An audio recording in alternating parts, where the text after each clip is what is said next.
আমার হাত থেকে ড্রিল মেশিন ফেলে দিয়ে আমি বলছি হুজুর সর্বনাশ, ভিতরে একটা বাচ্চা মানে ডেড। বাচ্চাটা আসরের নামাজ পড়ছে সবার সাথে এবং নামাজের পর দোয়া করছে এবং ওই সময় বাচ্চাটা উপস্থিত ছিল।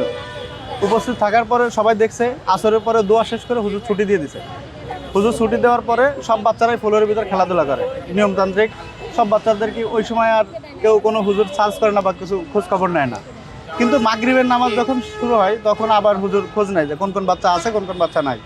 যখন মাগরিবের নামাজ শুরু হয়েছে, মাগরিবের নামাজ শেষে যখন ক্লাসে বসার পরে হুজুর দেখছে যে এই বাচ্চাটা নাই। এই বাচ্চাটা না হলে হুজুর প্রথমে নিজেই খুঁজছে যে বাচ্চাটা কোথায় গেল। তো খোঁজার পরে হুজুর কোনোভাবেই মানে খুঁজে পায় নাই। এরপরে বড় হুজুরের কাছে রিপোর্ট করতে গেছে। বড় হুজুরের কাছে যখন বলছে যে হুজুর একটা বাচ্চা পাওয়া যাচ্ছে না, তো হুজুর বলতেছে যে কোন বাচ্চা? তো হুজুর বলছে হুজুর তো আর সব বাচ্চাকে মানে ওইভাবে নাম বললেই চেনে না। তো বলছে যে ওই বাচ্চার একটা বড় ভাই আছে এখানে, শুধু এই বাচ্চা নয়, বাচ্চার আরও একটা ভাই আমাদের মাদ্রাসাতেই পড়ে। এরপরে বড় হুজুর বলতেছে ওর ভাইরে ডাক দেন। তো বড় হুজুর ওর ভাইরে যখন ডাক দিয়ে নিয়ে আসার পরে শুনছে যে তোমার ভাই কই।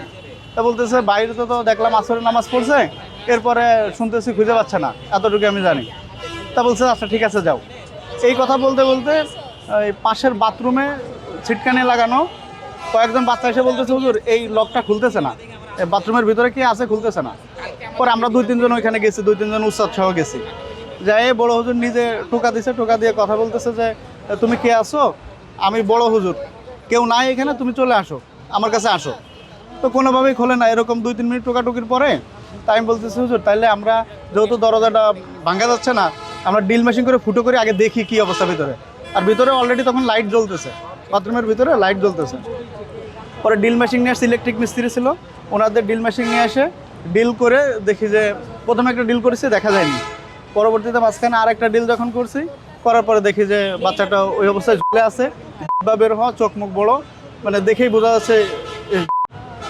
এই বলতে বলতে মানে আমার হাত থেকে ড্রিল মেশিন ফেলে দিয়ে আমি বলছি হুজুর সর্বনাশ, ভিতরে একটা বাচ্চা মানে পুরা দিতেছে। এরপরে আমাদের যে বাবরসি ছিল, বাবরসি রবিউল ইসলাম, ও এসে ধাক্কা দিয়ে দরজাটা খুলে ফেলে তখন দেখলাম যে আমরা ভিতরে ঢুকি নাই, না ঢুকে মানে এর আগেই আবার ওর বাবারে ফোন দেওয়া হয়েছে যে আপনার ছেলেটা পাওয়া যাচ্ছে না, আপনি একটু আসেন। ওর বাবাও আসতেছে। আর যখন ওই অবস্থা দেখার সাথে সাথে আমরা থানায় ফোন দিছি। তো থানা থেকে পুলিশ যেয়ে পরবর্তীতে ওই জায়গা থেকে দেখছে বা ভিডিও করছে, ওর বাবা এসে তারপরে ওখান থেকে বের করে। তার মাও বলছে 2 দিন আগে আমি কথা বলছি, আমার ছেলে আমাকে কোনোভাবে বলে নাই যে আমি এখানে খারাপ আছি, কোনো সমস্যা আমার নিয়ে যাও, এই ধরনের কিছু বলে নাই। ওর মাও পাশে আছে, শুনতে পারেন আপনারা।